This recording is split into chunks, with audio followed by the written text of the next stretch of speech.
Welcome to Christ in Private Practice, the podcast for Christian counselors building bold, sustainable practices with Christ at the center. I'm Camille McDaniel, licensed professional counselor, here to offer faith-based support, business insight, and creative strategies to help you thrive. Let's grow, be encouraged, and take action together. Welcome back for everyone who has been following along the journey. And for anyone who is new, it is wonderful to have you along this journey. Today is going to be, as promised, a continuation of the podcast episode that we had last week when we talked about building a sustainable private practice. And this week, we are going to be talking a little bit more of one of the topics that was mentioned last week, and that has to do with money. And specifically, we're going to be talking about fee setting and really addressing some of the guilt and talking about building with wisdom. And I know that money brings up a lot of emotions in our field and in a lot of fields, honestly. I've seen a lot of conversations about money amongst colleagues, and some I knew and some I didn't even know who they were.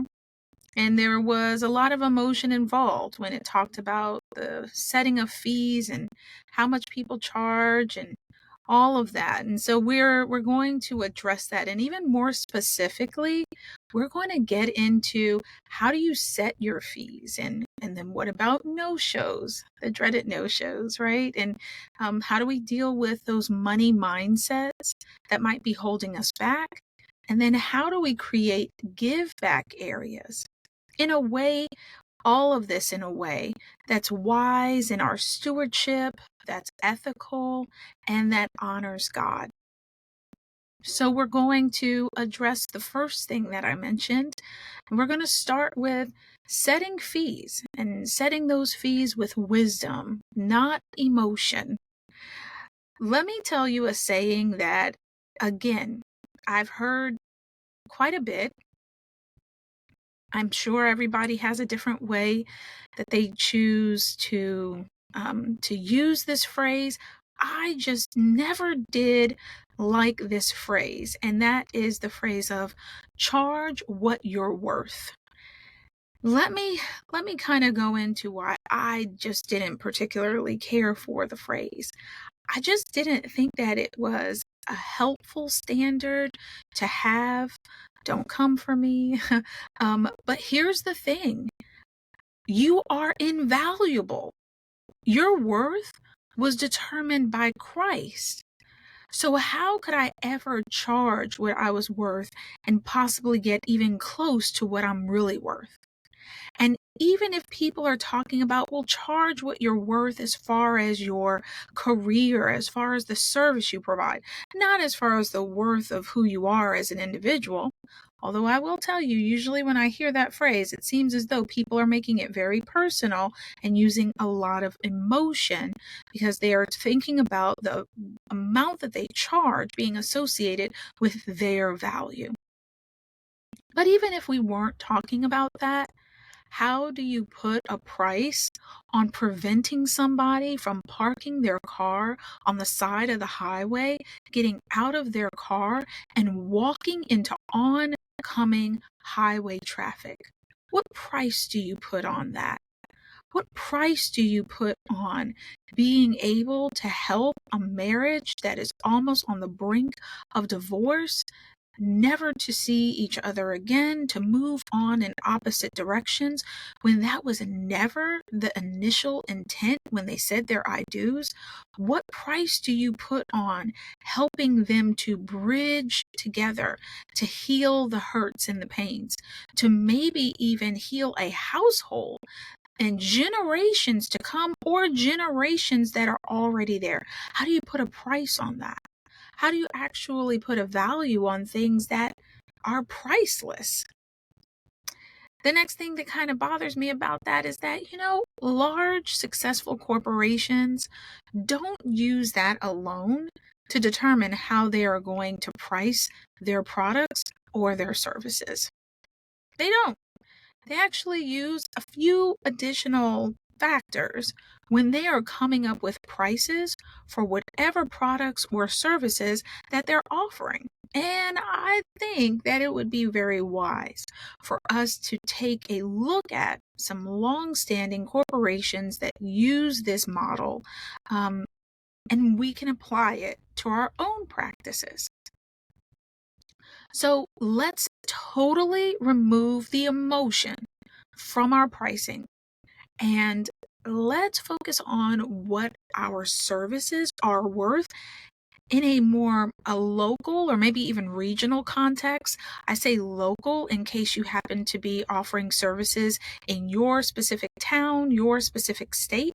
I'll say regional for those individuals whose services go from state to state, and we can just say countrywide or, universally, depending on how far of a reach that person's services go. And that will also make a big difference in what they can charge for the services that they offer.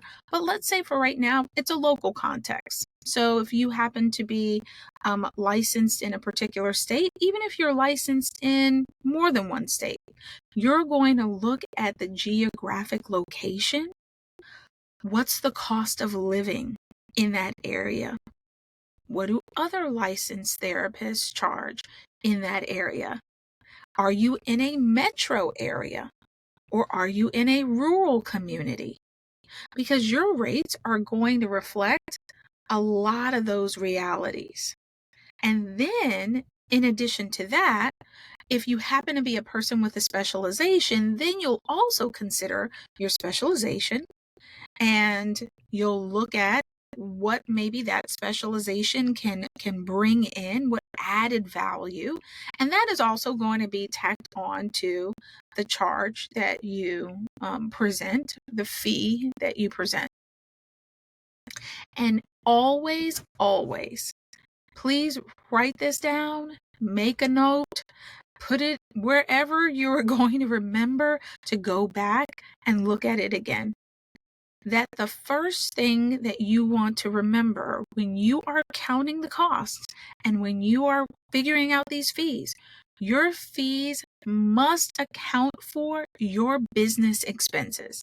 All of those expenses, whether you have rent, whether you have mortgage, utilities, anything related to insurances, all of that good stuff, taxes, if you happen to be getting clinical supervision, if you put money aside for consultation, for training, keeping up with those CEs that we have to get. Do you want a retirement fund? Would you like to get paid? Would you like to have some money set aside in case you happen to get sick? Maybe you want to take a vacation. These are all the things that you want to be able to make sure that you write down on this list, because all of your numbers are going to take into account every single thing that I just said right now. Okay, so that's as it relates to not just setting a fee based on our emotion, but we're going to set fees with counting up the cost. Okay, and that's biblical because it says, which of you will build a building without first counting up the cost? All right, so after we count up the cost and we take a look at all of the numbers that are going to be required to just keep our doors open, then you're going to start adding on what I talked about with location and specialties. Take a look at the fees that are going on around in the area for those individuals who have additional services that might require them to travel to different locations. They're going to also take a look at, what are those travel fees that need to be added in, because there's going to be like a cost for maybe gas or maybe a flight or maybe, staying somewhere. And so obviously that's going to also significantly impact, just depending on what service you're providing. Let's go into the next one that I had mentioned, and that is the wonderful, wonderful no-show fee. And I know some of you do not want to think about it, don't want to have to deal with it. It is uncomfortable to say the least, and it causes you to have to hold clients accountable in a way that may not feel therapeutic. It might feel just more like it is going to agitate the therapist-client relationship.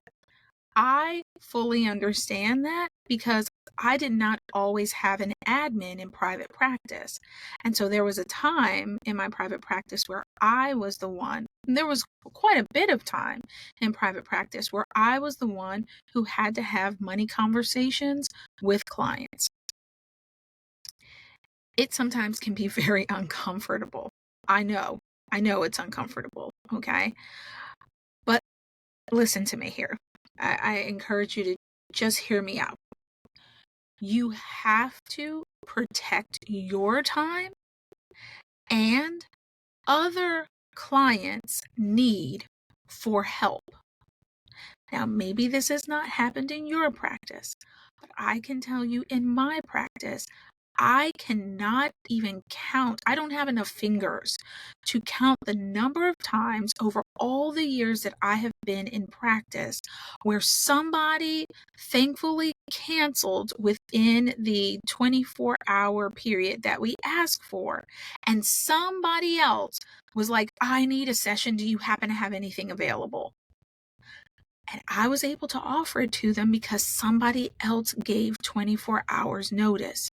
So this is about protecting your time.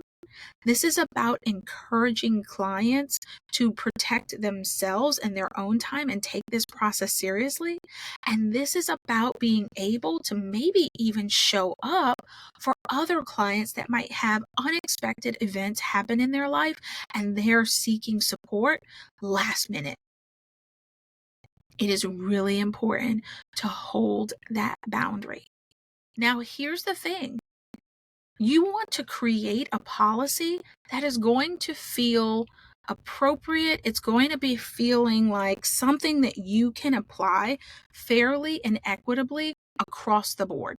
Do not come up with policies that you cannot stand behind because you're going to have to put them in place. Okay.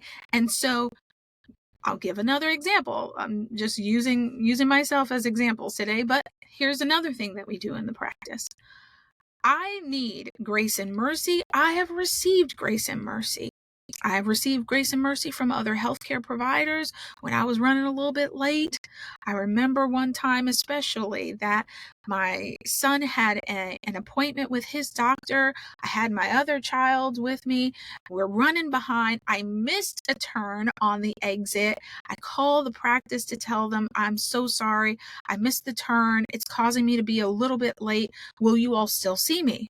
Because I know that sometimes doctors' offices have a cutoff point, at which point in time, they won't see you after that period of time. I was like the last appointment of the day, so I know the doctor wanted to go home. I get there late because they were like, that's fine, just come on. And I get there late and it was almost like my kids just knew, they just knew that I was feeling like, oh my gosh, a little frazzled, if you will, because when the nurse came out to take everybody back, the kids were like running toward the nurse saying hello. They were like the welcoming committee, no joke. They were so friendly. They were so happy and upbeat. The nurse couldn't help but like laugh and smile. And I thought, oh my goodness, thank you so much. And when I finally had my son get to the doctor and the doctor comes in the room, I said, I am so sorry for running late. I missed the exit. I'm sorry. I was a little discombobulated. We were a little bit behind.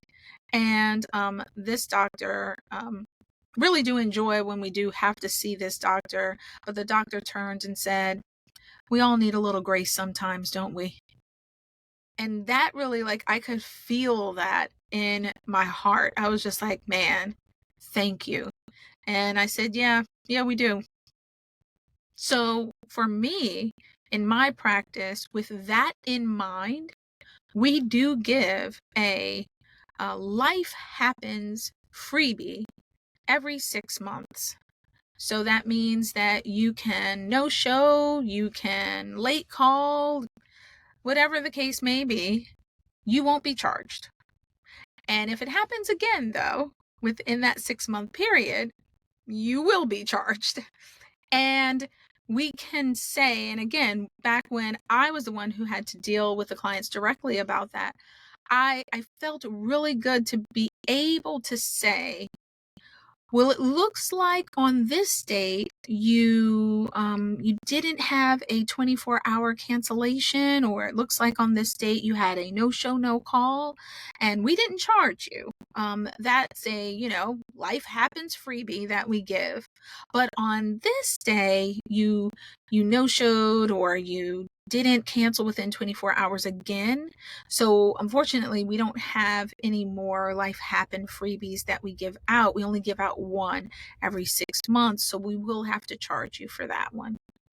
And I will tell you, that right there has gone over so smooth for like 99.9% of the clients. Really and truly. And sometimes what has happened also is that sometimes people have like kind of used their life happens, and then like for something that maybe wasn't that important, and then when something really did happen that was important, it was like, oh, I really needed to use it, but unfortunately they had already used their freebie. So when it comes to no charge, or excuse me, no show charges, I encourage you. I mean, it's the ethical thing to do. It is the godly thing to do, to be fair in your dealings with your clients. Have a policy. Please don't go about conducting business based on whose events or whatever they have shared with you happened, who sounds more genuine, and who seems to be more invested, and who really probably took this seriously and who really didn't. And therefore, I'm just going to go ahead and waive the fee for this person. But it doesn't seem like that person took it seriously. It doesn't seem like that person's invested, because again, we don't know their heart.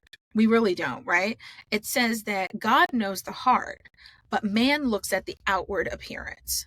So there might be some people where we're getting it a little wrong. Maybe they are actually taking it very seriously, and this means a lot to them, but the way that they present outwardly in their behavior gives a different impression. And maybe there are individuals who give the impression that they are taking this very seriously outwardly, but inwardly it's something totally different. We won't know. We are not human lie detectors. We do not have crystal balls. It is important to have good, sound policy in place that, again, you feel you can stand firm on, so that you can apply it fairly and equitably across the board. Okay? It is important to have that boundary. It is healthy to have a boundary. Like I said before, healthy for you, healthy for your client, and healthy for anybody else who might randomly need last-minute support. Okay?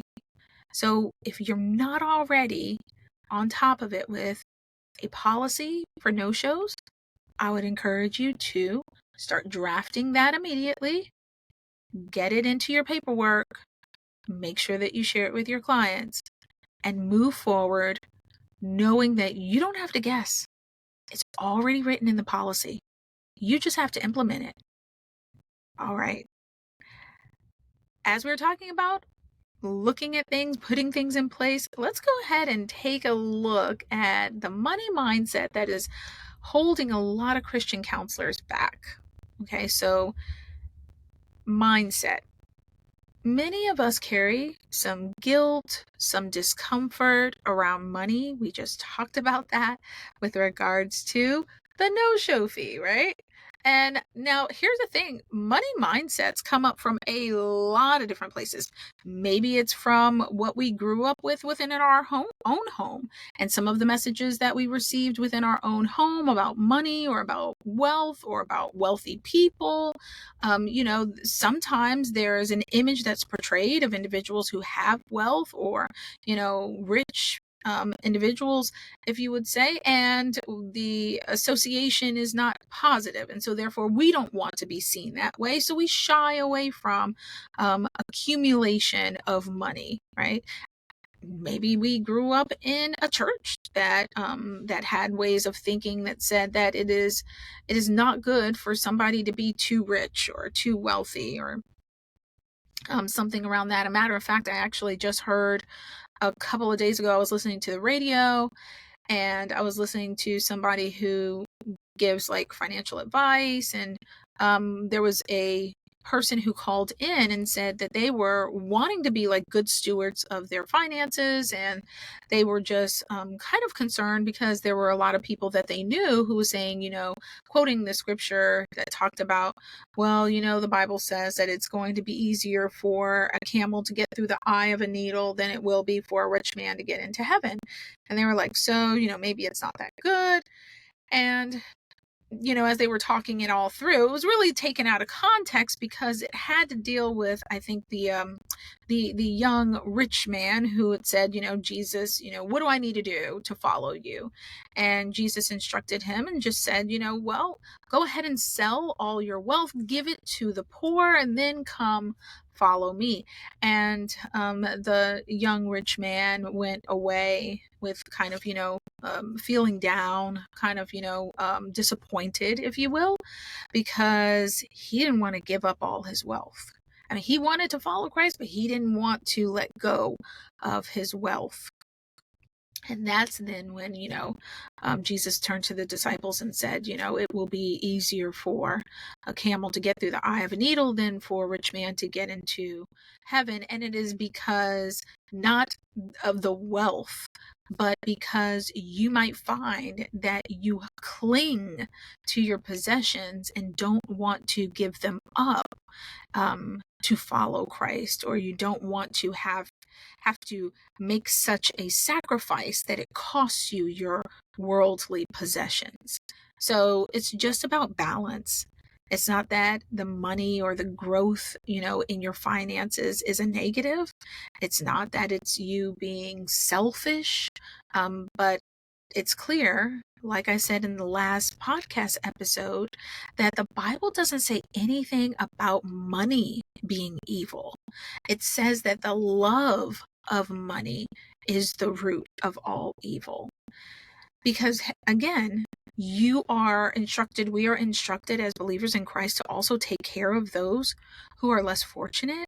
And whether you are talking about building schools, whether you're talking about purchasing back to school items, helping people to become rehoused, and for some people who are rehoused, whether it's an apartment, a townhouse, or a home, and can't purchase furniture, what gets people furniture? What gets people shoes and school supplies? Money.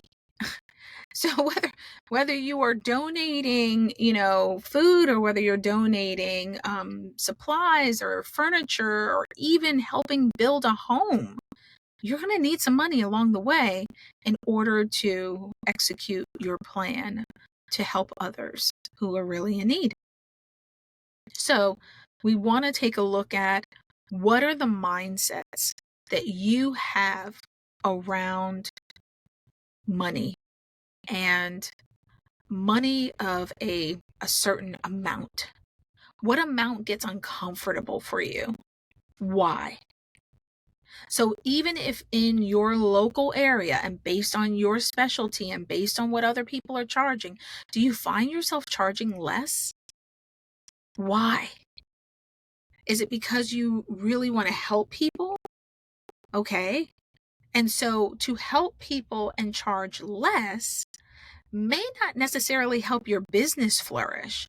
So let's talk about the next thing that I had mentioned, because maybe if we can bring a little balance and you find a way to charge appropriately after you have dealt with your money mindset, and if you get your mindset around money in a healthier place, then you can go ahead and charge individuals who can pay your fee what you're supposed to be paid, so that you can actually afford to take a sick day and you can afford retirement, right?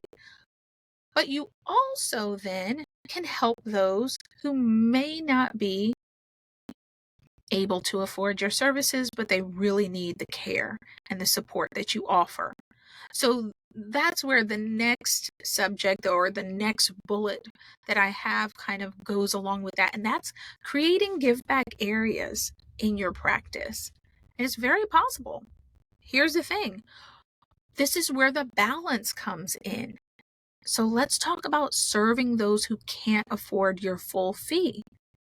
You can intentionally build into your practice give back areas. It might look like a sliding scale. It might look like certain pro bono. It might look like partnering with churches to sponsor a certain number of counseling sessions, or it could be offering like a quarterly community care day that includes like workshops and donations from other individuals, business owners in the area. There are a lot of ways that you can give back. So one of the things that we do is we do accept sliding scale, and at least two of us have like a pro bono individual that's on our client caseload. Well, we take a certain percentage of the clients that we actually see on average. So it's been determined like how many people each of us usually sees on average, and a percentage of that is dedicated to either pro bono or sliding scale. That's as much as we can take before it would then negatively impact our ability to meet our business needs, including the needs of those who are working in the business. And that's how we give back. And if you continue to grow your wealth, you can continue to give back even more. So this is not about us like downsizing our figures so that we can give back. No, allow your practice to be great. Allow your gifts and talents to shine. Charge what you need to charge based on everything that I talked about in this episode, and build in ways to give back so that you can also be honoring your faith and taking care of those who are less fortunate, as the good Lord has asked us to. So here's the bottom line in all of it. Money and our gifts and talents given by Christ are not enemies. Or another way to think about it is like money and ministry are not enemies. Okay, so when you charge appropriately, when you create healthy boundaries, and you honor God with your business, you are free to build something that is sustainable for years and years to come. So as you think about your fees and your mindset and your give back, remember you're a steward.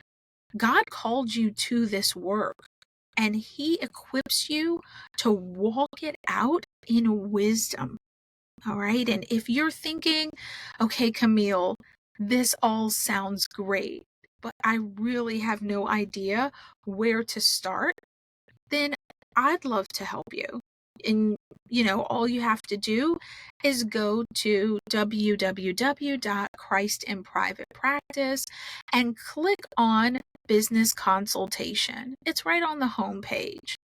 Schedule a session with me. We can talk about building a practice that serves others and sustains you. And don't forget to hop on over and join the Facebook group, Christ in Private Practice. We're having discussions. I throw out questions to the group and, ask people how they're doing, ask them what they think about certain things and certain topics. Have people have opportunities to share about themselves, share about their businesses, and, just trying to continue to create community that supports one another. So I hope to see you over there. I hope you've gotten value out of this podcast episode. And until next time, take care of yourself, and God bless.